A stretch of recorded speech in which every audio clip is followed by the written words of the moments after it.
My beloved brothers and sisters, today I want to address a very interesting topic that many people ask about sleeping after Fajr.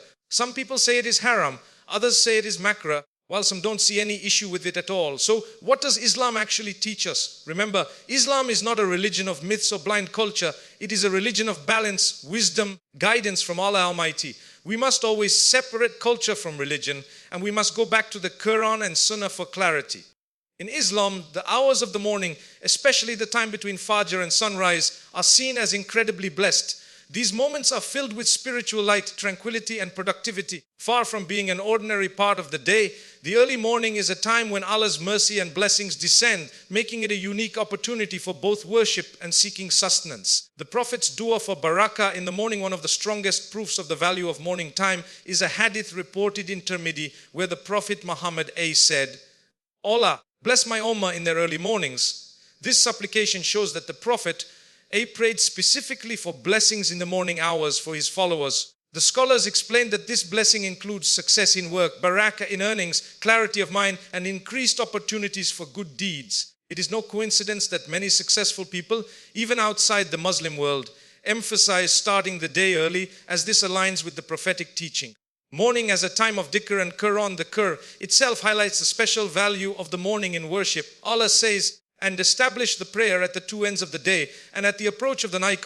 So Surah had 11 heralds and Sustenance, the two ends of the day, refer to Fajr in the morning and Ace in the afternoon. Starting the day with Fajr and remaining awake afterward gives the believer a chance to remember Allah, recite Quran and engage in dhikr. Many pious predecessors used the time after Fajr as their prime moment of Quran recitation because the heart and mind are calm, distractions are few, and the words of Allah settle deeply into the soul. Productivity and rizq in early hours beyond worship. Islam ties the early morning to rizqi sustenance. Scholars explain that going out early for work, study, or business brings greater success because of the Prophet's dua for barakah. Historically, Muslims used to complete much of their work before midday, leaving the afternoon and evening for rest, family, and learning. Modern productivity experts now confirm what Islam taught centuries ago.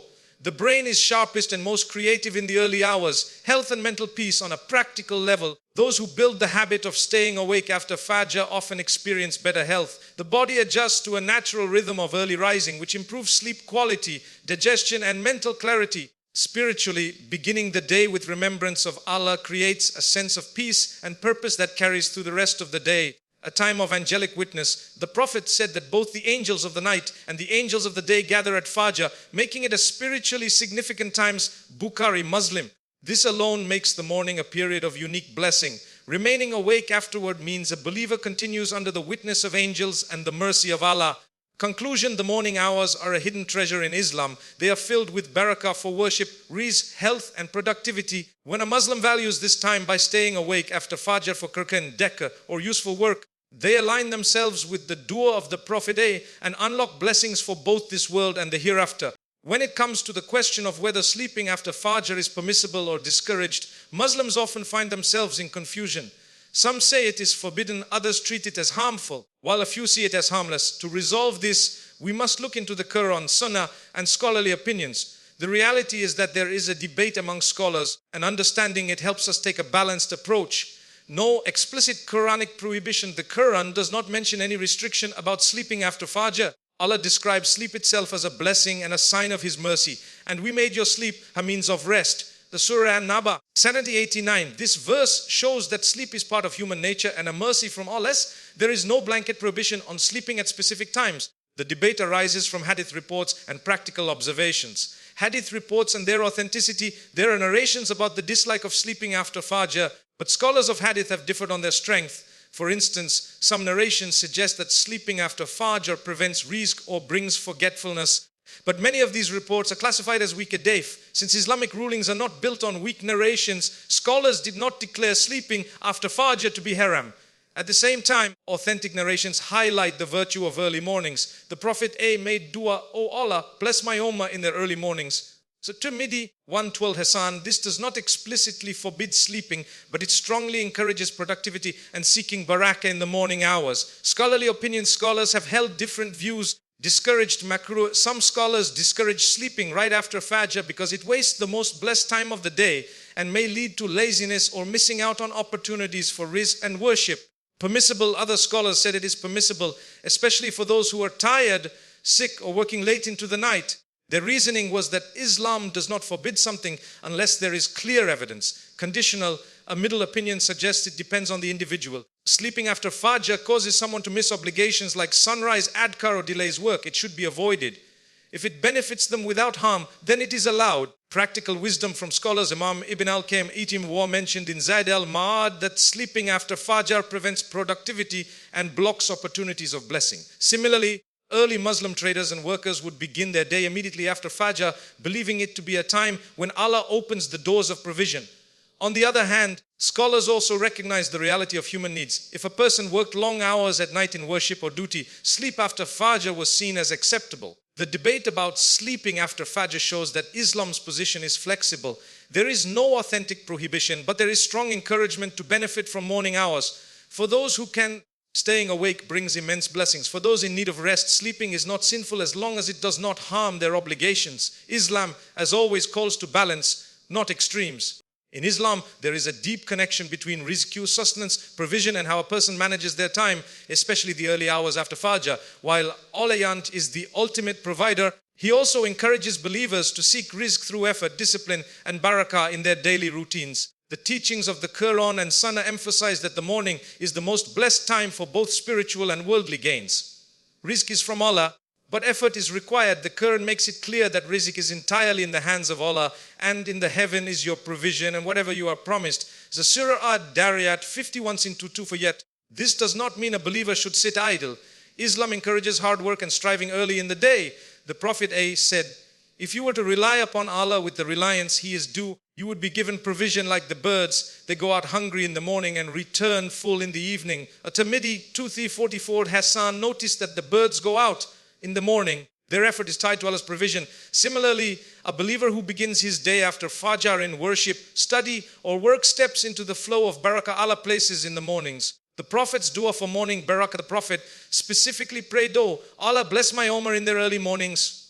So Tirmidhi 12 Hassan, this dua connects Barakah directly to the morning. Scholars explain that one's rizq, success in business, clarity in study, strength in worship are all multiplied when the day begins after Fajr instead of being wasted in sleep. Many successful Muslim traders in history would open their shops after Fajr, believing the morning was the key to their prosperity. Early morning as a gateway to opportunities. Sleeping after Fajr often results in missing opportunities.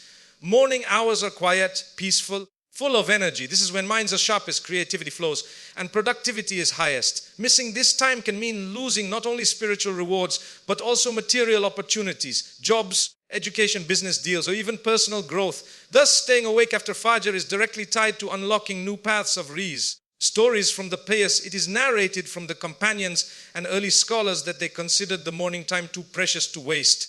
Imam Shafi so would dedicate his mornings to teaching and writing.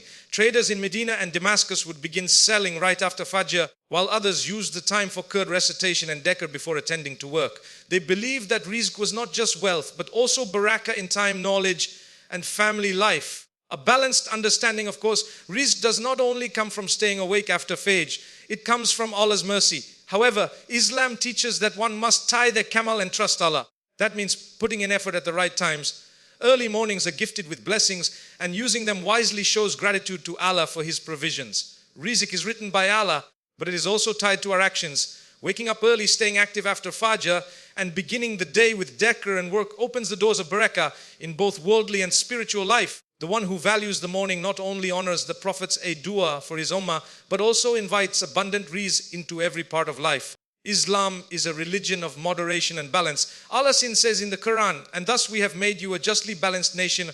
Surah Al-Baqarah 223. This verse reminds us that in every matter of life, whether it is worship, lifestyle, or personal habits, Islam teaches us to follow the middle path. When it comes to the question of sleeping after Fajr, a balanced approach is also required. Islam neither imposes unnecessary hardship on believers nor encourages laziness. Instead, it guides us toward a lifestyle that maximizes both spiritual growth and worldly success. Understanding human needs, it is important to recognize that human beings have physical limits. Sleep is a natural need created by Allah. For someone who has been awake late into the night praying tahajjud or working to provide for their family, resting after Fajr might be necessary. Islam does not demand that a believer sacrifice their health. The Prophet himself emphasized moderation, saying, your body has a right over you, your eyes have a right over you, and your family has a right over you. So Bukhari 599, this hadith makes it clear that rest is not only permissible but also part of fulfilling our duties in life. The preference of staying awake at the same time, Islam strongly encourages believers to make the most of the morning hours. The Prophet prayed for Barakah in the mornings. Many scholars and companions dislike sleeping after Fajr. Why? Because mornings are the most productive, spiritually uplifting and blessed part of the day. To waste them in sleep means missing out on both divine blessings and worldly opportunities. Thus, while not forbidden, sleeping after Fajr is considered less favorable compared to staying awake for worship, study or work. A practical middle path, the balanced Islamic approach, is to assess one's own condition. If a believer is well rested, it is better to remain awake after Fajr, reciting Qur'an, making Barakah, engaging in learning or starting work. However, if exhaustion prevents them from functioning properly, then sleeping is not sinful and may even be necessary to preserve health. For example, a student preparing for exams or a worker with a night shift may need to rest after Fajr. On the other hand, someone with no such restrictions should strive to stay awake and take advantage of the blessings in that time. Avoiding extremes, some people treat sleeping after Fajr as a major sin, while others dismiss the Prophet's teachings about morning Barakah altogether. Both extremes are wrong. Islam does not label it as haram, but at the same time, ignoring the spiritual wisdom behind avoiding sleep is also a loss. The balanced view is to acknowledge that while permissible, staying awake is preferable and far more rewarding. A balanced Islamic approach means valuing the morning hours without neglecting one's health and responsibilities. If a believer can remain awake, they should dedicate that time to worship and productive tasks, honoring the Prophet's dua for Barakah. But if rest is needed, they should take it without guilt, knowing that Islam never burdens beyond one's capacity. This middle path preserves both worldly well-being and spiritual elevation, reflecting the true beauty of Islam.